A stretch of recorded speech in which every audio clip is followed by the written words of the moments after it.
to them, I want to say this. I am sorry. Did Keir Starmer make a deal with the devil when he appointed Peter Mandelson as US ambassador? That's the question I put to him earlier on today. There's a huge amount of anger about this. He came to Hastings, to a sports centre here, where he wanted to talk about community cohesion, he wanted to talk about efforts to bring people together, he wanted to have a dig at reform. But unfortunately for him, there's only one issue that everyone wants to talk about, and that's this ill-fated move to put Peter Mandelson as US ambassador to his Trump whisperer last year. And we know there's a huge amount of anger about this. Emails have come to light showing the depth of the relationship. There's now questions about whether he leaked sensitive government information to Jeffrey Epstein, the paedophile financier.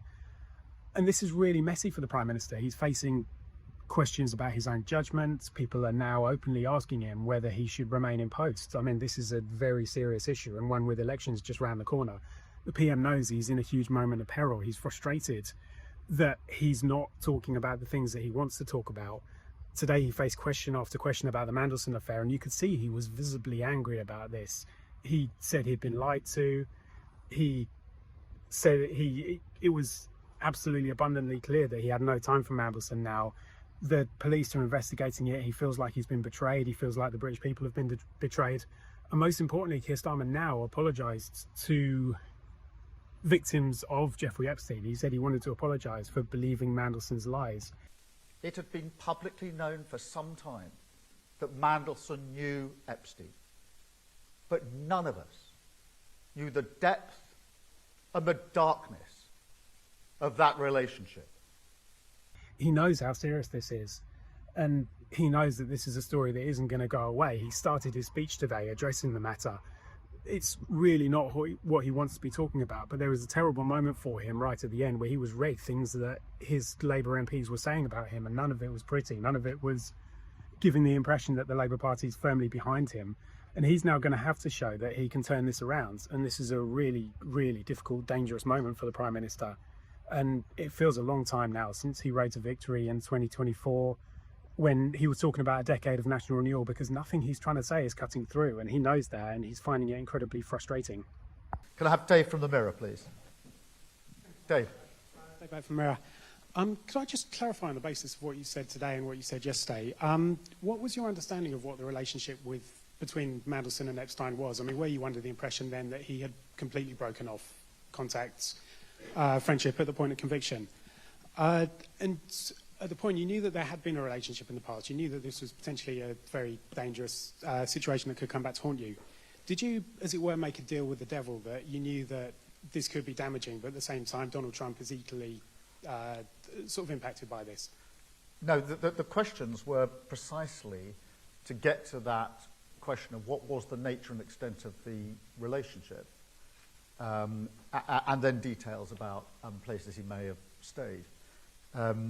And the picture painted, the impression deliberately given by the information that was provided and the information that wasn't provided. So the information that was provided and that which wasn't was deliberately intended by Mandelson to make my team believe that he barely knew Epstein. That's the picture he painted. That was a lie. But that's the lie that he painted, and that's the basis on which we made our decision. Can I have Kieran from The Guardian? Thank you, Prime Minister. Kieran Stacey from The Guardian.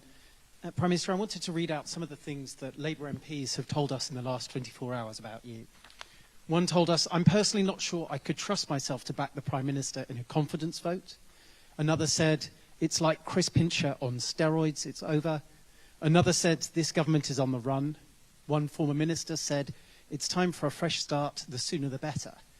Isn't the real lesson from yesterday that you can no longer command the majority in the Commons? And if so, isn't your authority fatally undermined?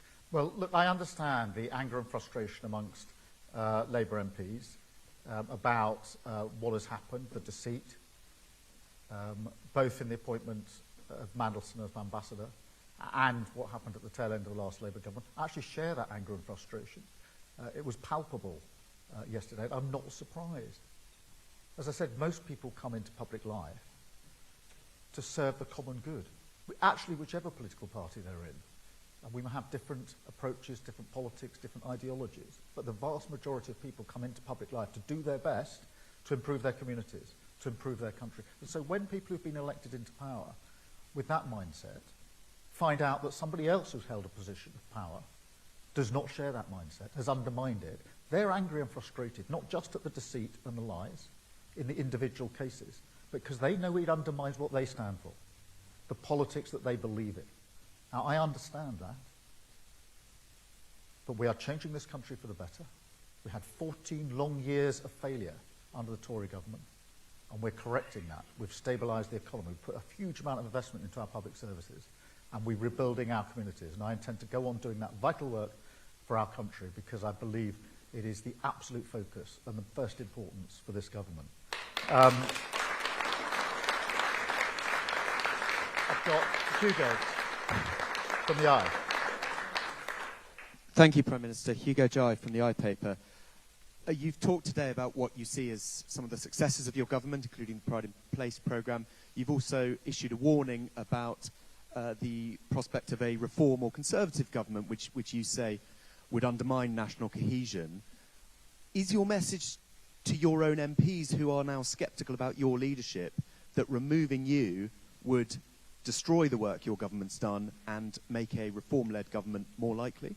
My message is that every minute we spend talking about anything other than the cost of living, Pride in Place, how we stabilise our economy, and how we make the massive argument we need to make, the argument of our time, that we must unite this country, understand that to be British is to be tolerant, reasonable, compassionate, and diverse, and fight for it against the toxic division of reform. Every minute we spend not talking and focusing on that is an absolute minute wasted. Thank you. Chris Mason, BBC News. Prime Minister, why was it that a man who had already twice resigned from government and, crucially, had a publicly known ongoing friendship with a convicted paedophile was appointed by you as ambassador to Washington? And given all of this, what do you say to those in the country and those in your own party who say, frankly, that you have run out of steam? Well, Chris, let me just address that head on and perhaps clarify something I said at Prime Minister's questions yesterday about the relationship between Mandelson and Epstein. Because what I meant was it has been known publicly for some time that they knew each other. And that is precisely why, when we were going through the appointment process for the ambassador role, we asked questions about the nature and extent of that relationship. And what I didn't say yesterday, partly inhibited by the approach of the police, is that that is precisely why those questions were asked. Questions about the nature and extent of the relationship, whether Mandelson had stayed, as was suggested, at Epstein's premises.